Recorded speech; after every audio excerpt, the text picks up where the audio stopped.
Hi everyone, welcome back to my channel, this is Chi Life.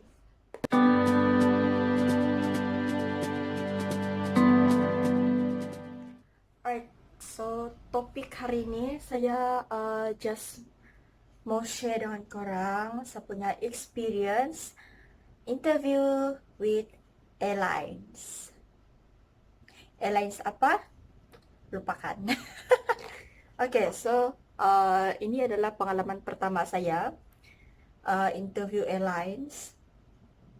And actually saya tidak mengharap 100% untuk masuk lah. Even saya memang impian saya untuk bekerja dengan dalam bidang nih in cabin crew. But saya tahu yang saya tidak layak. I just go and try. Because apa saja yang kita buat di dunia nih, sebenarnya kita akan berjaya kah? Oh no. Atau sebaliknya, we just need to go and try. Try and error. Right. So, saya pergilah pada tarik yang sudah tersedia itu. And then, saya, yalah, bersedia. But I'm not fully ready lah. Sebab semua saya buat dalam rushing. Include my resume. Ya, saya buat dengan tergesa-gesa.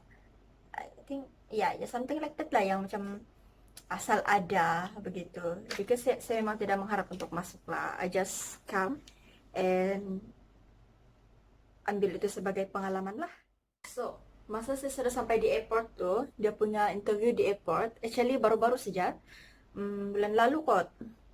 Hah, bulan lalu. Ya, bulan lalu. Saya sampai jadi airport kan, dia di, kalau masuk tuh, dia di atas, tingkat 1 lah. Oh my god, ya. Okay, and then saya masuk ja. Saya nampak orang ramai berbaris. Terus saya macamnya, oh wow, macam tuh yang ramai juga nih. Oh my god. So sebenarnya saya naik escalator tuh, masuk ya, naik escalator, interview dia tuh di situ. But itu adalah orang pertama yang datang, orang berbaris di sana. But saya tidak tahu kan, panjang sudah tuh barisan. So saya just tanya orang-orangnya, is it here? Saya bilang, tau lah Englishnya nih yang mati-mati ini. Terus dia, we not sure, kami pun baru sampai, dia bilang. So kami just berbaris di sini lah, dia bilang. So saya baris lah di sana. And then ada lagi satu orang lagi sampai. Terus yang orang di belakang cakap kan, kalau ada orang baru lagi sampai, dia bilang, suruh orang baris di belakang, sebelah sini yang orang yang depan. Oh, saya bilang, karena mau kasih tahu dari awal, saya boleh berbaris di belakang, mas cakap. Terus dan cakap, it's okay lah, never mind, I mean the next person, dia bilang. So saya punya, okay lah, it's okay. So it's lucky lah sebab terdahulu. So kami di sana menunggu sampai masa interview jam 10:30 kalau saya tidak silap. So kami tunggu di sana lah sambil kami bercerita-cerita dengan yang lain. Cerita yang, kamu first time, iya first time, kau iya first time, saya pun first time. Saya risau, saya tidak lepas, memang tidak lepas pun.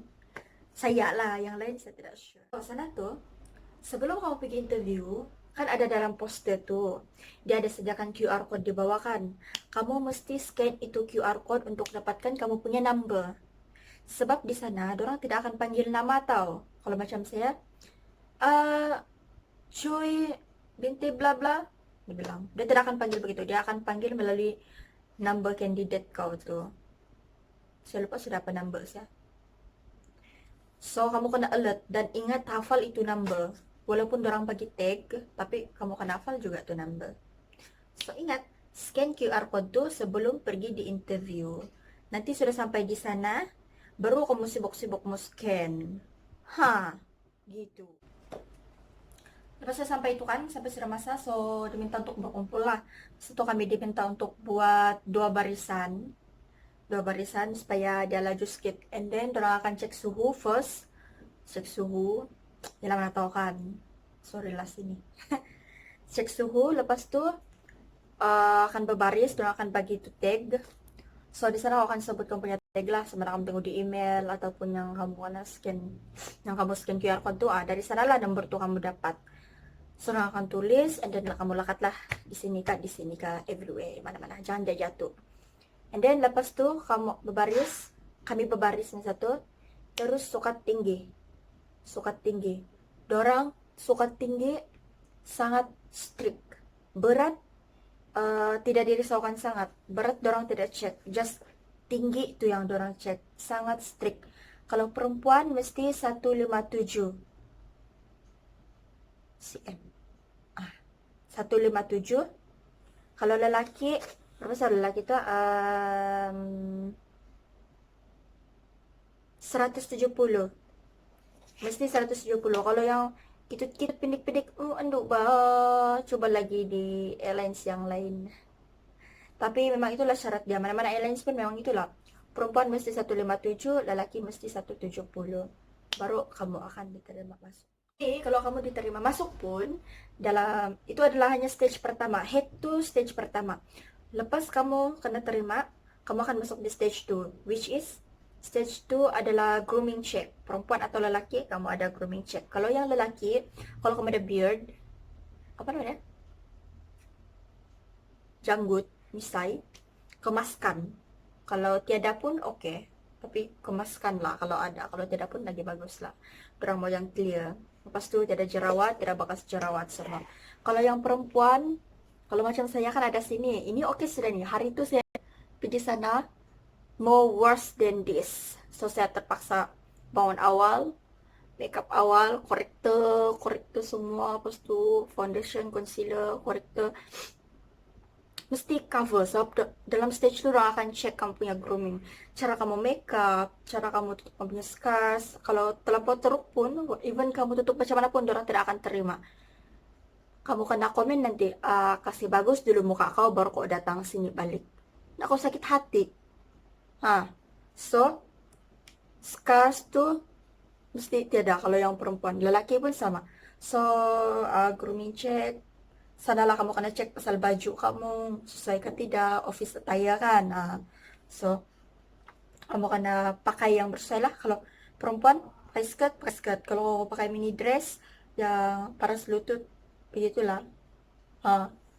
Lepas tuh orang akan cek scars, termasuk kamu punya bekas jerawat, and then scars dari tapak tangan, siku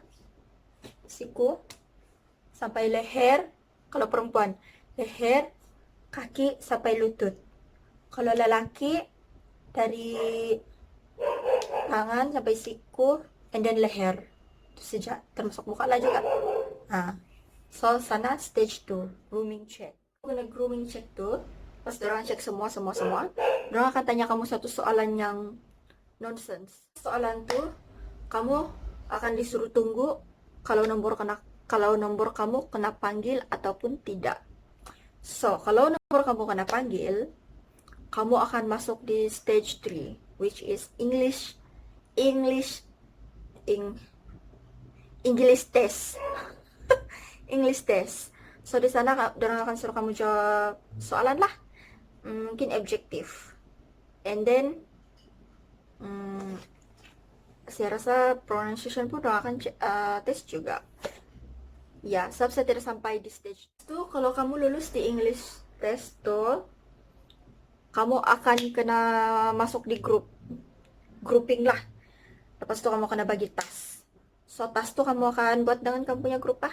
Macam mana? Apa tas yang kena bagi, kamu kena buat dengan orang. So sana kamu kena jadi really be yourself. Just be yourself.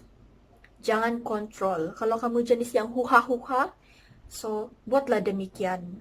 Tidak apa yang iya, aku sampar juga Kang. Just be yourself. And then the last stage is one by one with the interviewer, candidate and interviewer. Ada 3 atau 4 interviewer, orang yang akan interview kamu. Kalau kamu sampai di stage ini, orang akan tanya kamu itu, orang akan tanya kamu itu, and then mungkin orang akan check juga cara berjalan macam mana, right? So, yalah, sanalah kamu punya resume kena check. Banyaklah kamu kena soal, banyak-banyak benda.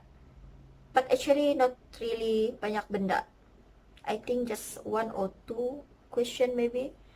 So just jawab dengan tenang and don't forget to smile. Sebab melalui senyuman kamu tuh, dorang akan rasa yang you have something, girl. So just smile and jawablah dengan tenang. Jangan yang please. Please practice sebelum kamu pergi interview tuh. Terutamanya airlines. Sebab airlines, kalau interview pun kamu sudah begitu, apalagi kamu berhadapan dengan guest. Right, dengan passenger. Passenger ini dia ada banyak kerena. Ada yang cerewet, ada yang oke aja, ada yang begitu. So, kamu kena practice semua tuh. Even mungkin kamu lulus atau gagal interview tuh, just do it. Saya tidak tahu masa interview tuh kita kena tanya macam itu kah, kita kena buat begitu kah. So just yeah, and just be yourself lah. Just be yourself. Kalau kau pemalu, kau cakap dia terus terang kau pemalu. And kalau dia tanya kenapa kau pemalu, kenapa kau masuk sini, kau jawab ya lah yang kenapa kau mau pergi sana. Like well, saya seorang yang pemalu and then saya tidak mau saya terus begini. So I hope this job can change me, can change my apalah gitu. Tekan tu pun nak ajar kot. Right. So yeah. Jadi seorang cabin crew ni tidak senang. Tidak ada kerja yang senang di dunia ini. So it's all about you. So lepas interview tu siap, kamu akan suruh balik lah. And then tunggu kalau orang akan email kamu. Yang seterusnya, just subscribe me, give me like and share, and put a comment below. Suggest me some content that I can buat lagi. And yeah, I need your comment to improve my video. So thank you so much yang support saya. Thank you for the 181 subscriber. I love you guys. Jangan lupa untuk tengok sampai habis. Thank you.